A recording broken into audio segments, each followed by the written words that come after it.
So, hello everyone, how are you all? I hope you all are fine and safe. Well, again, welcome back to Quantum Mathematics. I'm Aman, just welcoming you all to a new amazing video in which we are gonna be proving this crazy infinite sum. And just take a look at this, guys. Firstly, just take a look at the argument of this infinite sum. That is the Riemann zeta of n over pi to the n. And how does it looks like? Let me just expand this infinite sum a little bit here. So it's Riemann zeta of 2 over pi to the 2 plus Riemann zeta of 3 over pi to the 3 plus Riemann zeta of 4 over pi to the 4, and this keeps going up all the way up to infinity. And guess what? Why we're just talking about like dividing that Riemann zeta of n over pi to the n? Because if you look at some like even like if we talk about Riemann zeta of 2, so we have proved this multiple times. It is pi squared over 6, and if we divide both sides with pi squared even, so we just got rid of this pi squared and pi squared, we would be having 1 over 6, right? And if we talk about Riemann zeta of 4, and because Riemann zeta of 3 is not in terms of pi, so we'll not talk about that, and we'll talk about this one. So Riemann zeta of 4 is pi to the 4th over 90, and if we again divide it with pi to the 4th, so we will be getting rid of this pi to the 4th, and we will be having 1 over 90. So basically what we are going to add is 1 over 6 plus Riemann zeta of 3 over pi cubed. Wait a second, let me just write that down in a manner. Yeah. Right. So like basically we are going to prove this sum, that is 1 over 6 plus Riemann zeta of 3 over pi cubed plus 1 over 90 and plus Riemann zeta of 5 over pi to the 5th, and plus that keeps going up to infinity equals minus 1 over pi and times Euler-Mascheroni plus the diagonal of 1 minus 1 over pi. So that's what we're gonna prove in this video. That sounds good, isn't that, guys? And yeah, let's just talk about the proof, and believe me, it's easy. It's not that difficult to prove this down, right? So let's just prove this. Okay, so we're gonna begin our proof from a well-known identity, and even I have proved this, and I have used this a lot of times, guys, literally a lot of times. And what's that? It's the one and only Weierstrass infinite product for gamma function. Wait. And if you're a daily viewer of my channel, so you have encountered this a lot of times. You must have encountered that. Infinite product for gamma function. And what's that? It's 1 over gamma of z equals z times e to the Euler-Mascheroni times z times the infinite product as n goes from 1 to infinity, or maybe you can consider k instead of n, and it's 1 plus x over, or let's say z, because we have considered here c, right? So it's z over k, and it's e to the minus z over k, right? So this is the like Weierstrass infinite product, and yeah, well, it's the reciprocal of gamma function, right? But we ain't gonna deal with that, but we are just gonna take the reciprocal of this equation. So that's gonna be giving us gamma of z equals, it's gonna be e to the minus Euler-Mascheroni times z over z, and times the product as k goes from 1 to infinity of 1 plus z over k over to the negative 1, right? And it's e to the z over k. So this is what we are gonna begin our proof with, right? Okay, so now let's just talk about the proof. And basically we are just gonna take the natural logarithm of this very equation, right? And then we'll see something better stuff out of that. So taking natural logarithm,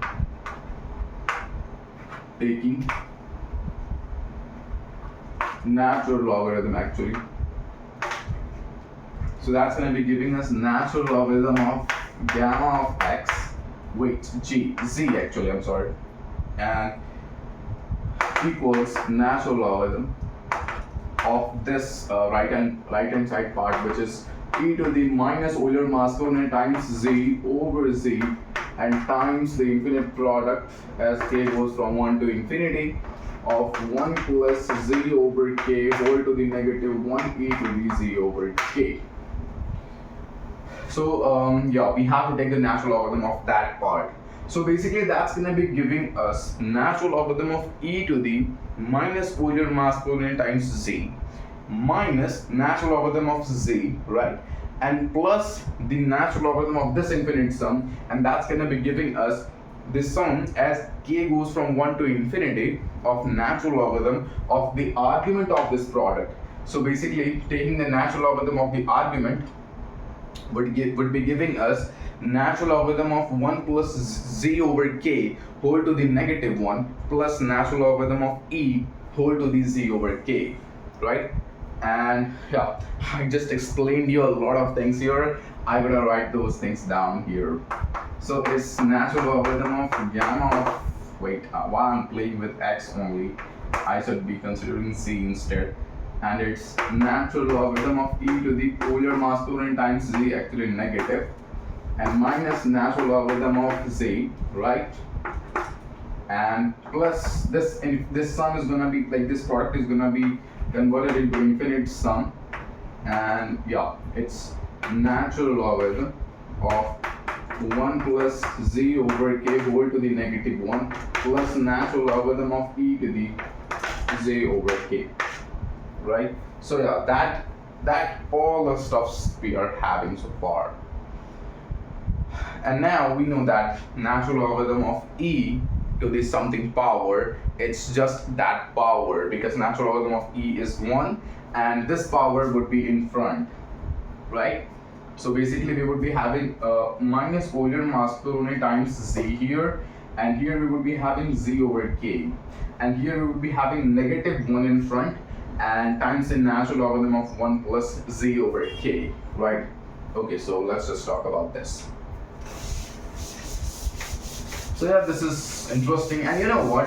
I have done these things in one of my videos, but I'm not quite sure in which I've done that. So I gotta check that out once, but I won't have time to check that out because I have a lot of videos on my YouTube channel. And yeah, so basically it's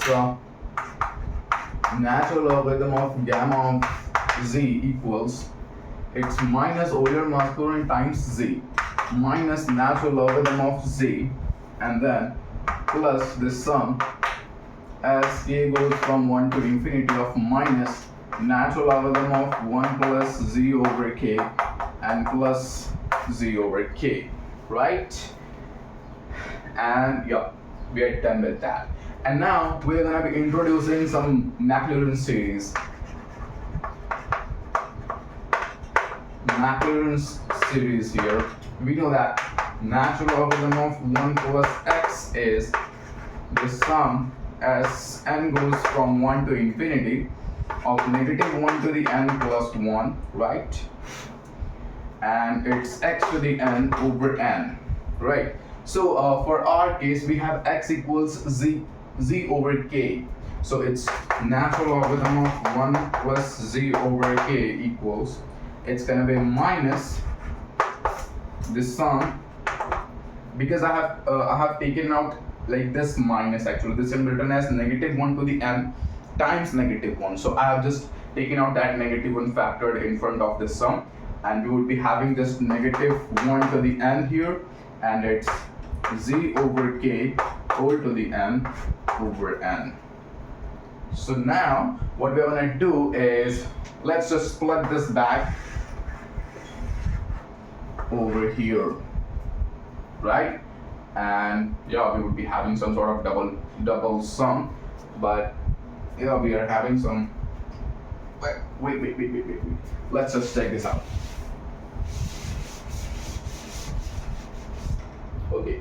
So if I'm just gonna plug this natural logarithm of, or maybe we can multiply both sides with -1, right? So basically negative, and it's gonna be positive.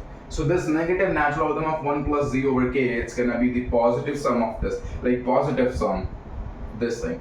So it's natural logarithm of gamma of z equals minus Euler-Masculine unit minus natural logarithm of z, and plus the sum, the outer sum, that is k goes from 1 to infinity, and then the inner sum, that is the sum as n goes from 1 to infinity of -1 to the n, and it's z over k whole to the n over n, and we are having plus z over k, right?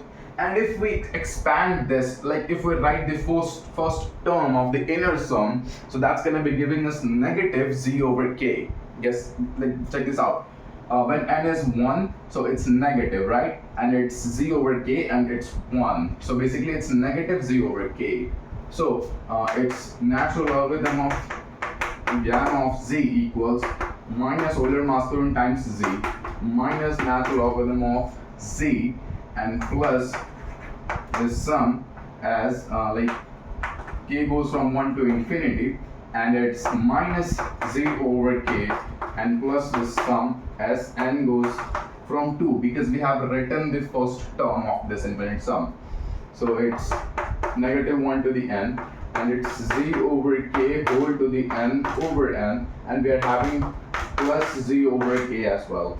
And guess what? We just got rid of these z over k's over there. And finally, we are having double sum, right? Let's just write that down. So yeah, it's pretty amazing. Yeah, obviously.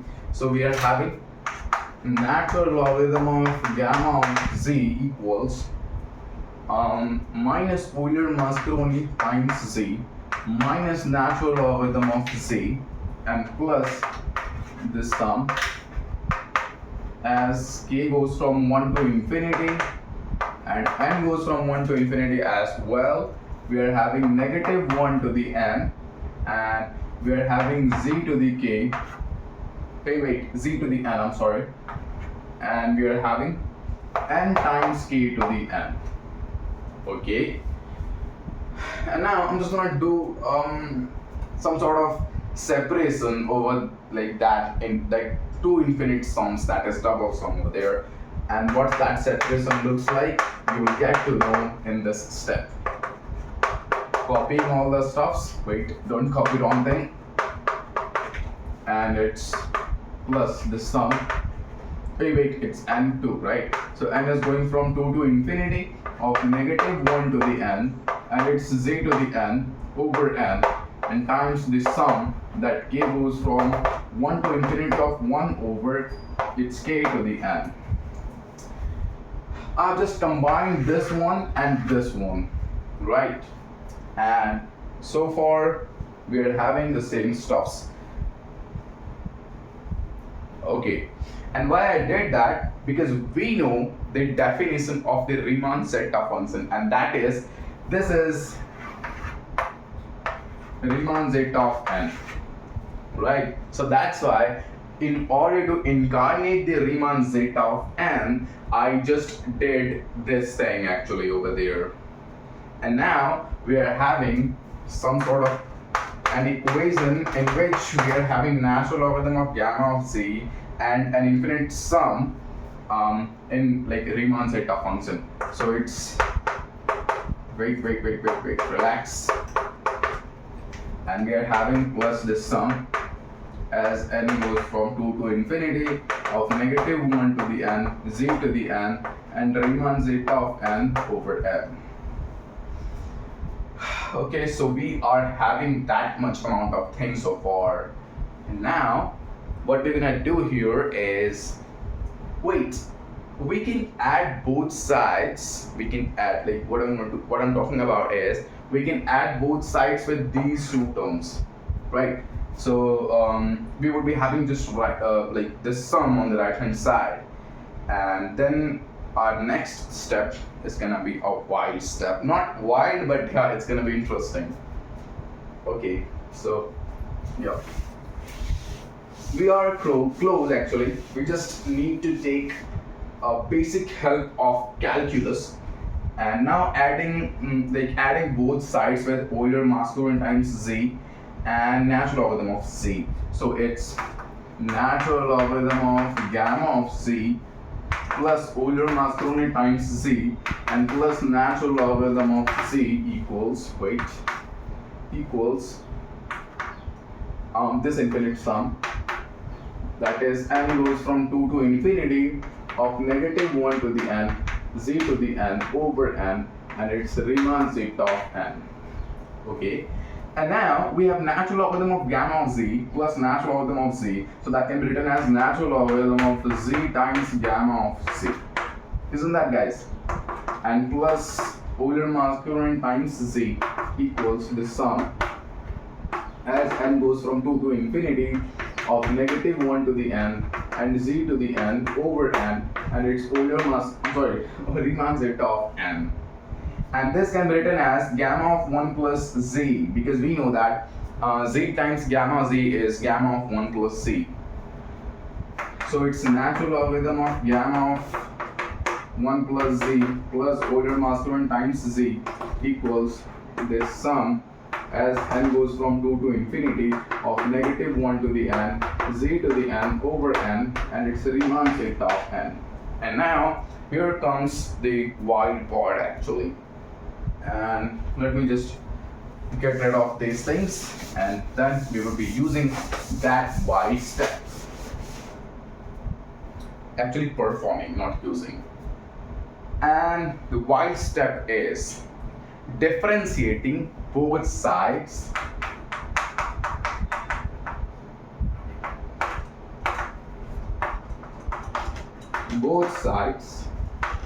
with respect to x. Oh wait, not x but z. And yeah, that's how it's the wild part, I would say.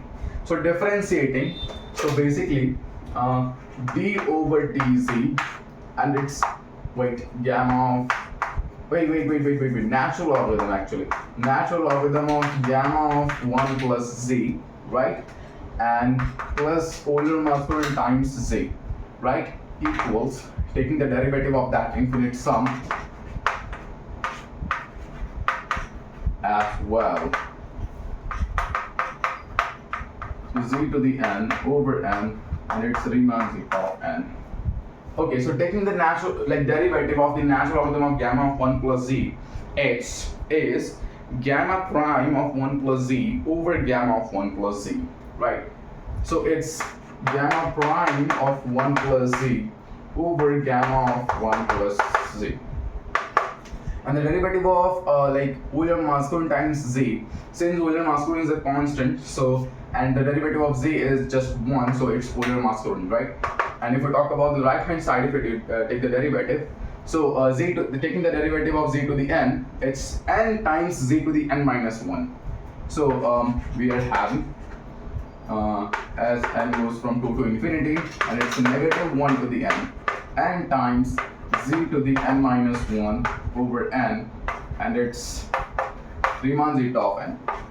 We just got rid of that n's over there, and now we are having, we are having gamma prime of 1 plus z over gamma of 1 plus z plus Euler mass Coulomb equals this sum as n goes from 2 to infinity, and it's negative 1 to the n, z to the n minus 1, and Riemann Zeta of n. Okay, yeah, we are extremely close. Yeah. Okay, so now our next step is just multiplying both sides. No, not multiplying actually. But before that, let me just do something here. So we know that. Let's just introduce something here. We have the digamma function, and it's just a derivative of the natural logarithm of gamma function. So its digamma of x is the derivative of natural logarithm of gamma of x. or basically it's gamma prime of x over gamma of x. And if we replace x with 1 plus z, so it's diagram of 1 plus z equals gamma prime of 1 plus z over gamma of 1 plus z. And that's what we're gonna replace with here actually. So this is the digamma of 1 plus z, right? So let's just do that. And here I just taught you the digamma function. Okay, out of nowhere. Okay, wait. So it's digamma of 1 plus z plus Euler Mascheroni, and wait, equals the sum as n goes from 2 to infinity, and it's negative 1 to the n, and it's z to the n minus 1 actually, Riemann Zeta of n, and multiplying both sides with z. Multiplying both sides by z. So that's going to be giving us z times digamma of 1 plus z and plus Euler Mascheroni equals, if we multiply this n minus 1, so we would be having just z to the n, because z to the n minus 1 times z, it's z to the n minus 1 plus 1, which is z to the n, right? So we are having the sum as n goes from 2 to infinity of negative 1 to the n, and it's z to the n, and it's Riemann Zeta of n. And guess what? We are here with our generalized form of the infinite sum of for what we are here for. And here we have to replace z with 1 minus 1 over pi. And that would be giving us the exact thing that we have begun for, or maybe we are here for. So if we replace z with minus 1 over pi, so guess what? Just check that out. This is gonna be negative 1 to the n over pi to the n. And negative 1 to the n times negative 1 to the n is just 1. So it's Riemann Zeta of n over pi to the n, right? And on the right hand side we are having, when you replace z with minus 1 over pi, so it's minus 1 over pi times digamma of 1 minus 1 over pi, right? And plus Euler Mascheroni actually, yeah. And equals, we are having the sum as n goes from 2 to infinity of Riemann Zeta of n over pi to the n. And hence proved, guys, this is the thing that we are here for, that we were just fighting for till now in this video. Wait, this is when you plug z equals 1 over pi in this equation. So basically, this is more important than this one. This is a generalized form, you can say, right? And guess what? You cannot plug z equals minus 1, obviously, because when you plug that, so that's going to be giving us the sum as n goes from 2 to infinity of Riemann Zeta of n. And that's going to be, obviously, look, when you plug z equals negative 1, so that's going to be digamma of 0, right? And digamma of 0 is negative infinity. And we are having a negative 1, like we just plug z equals negative 1. So negative 1 times negative infinity, we can say that it's positive infinity. So basically, the sum is divergent of Riemann Zeta of n is not infinity but tends to infinity. So it's basically divergent. So yeah, that's, and maybe you could have thought that earlier, because even I did that, right? Because I just thought, what if we plug z equals minus 1? And I thought that we must be having some sort of perfect values for digamma of 0, but it's not. It's infinity actually, like it's in negative infinity. So that is why we are done here actually. And yeah, here are two like forms actually, two equations which are extremely amazing. And guess what, guys? You know what? when I just saw this, I again just got another thought in my mind, and that was ridiculously different. Like, I have never seen that thing in my life ever. And when I would be having some sort of better form or maybe better results out of that, and then only I would be just presenting that in front of you. But now I'm not gonna traumatize you. Okay, so just learn mathematics, guys. And again, guys, if you got to learn something out of math out of this video, please make sure to leave a 70. And if you have any doubt so far, you are free to ask me in the comment section. I'll be there to reply over your questions. And thank you for watching this video, guys. And again, guys, just stay tuned for the next video, because I'm just gonna bring a lot of things for you like this. And I hope you did watch my latest video actually, because that was amazing. And please do watch that. Okay, goodbye, guys. Love you, and learn mathematics and love your life as well, each moment.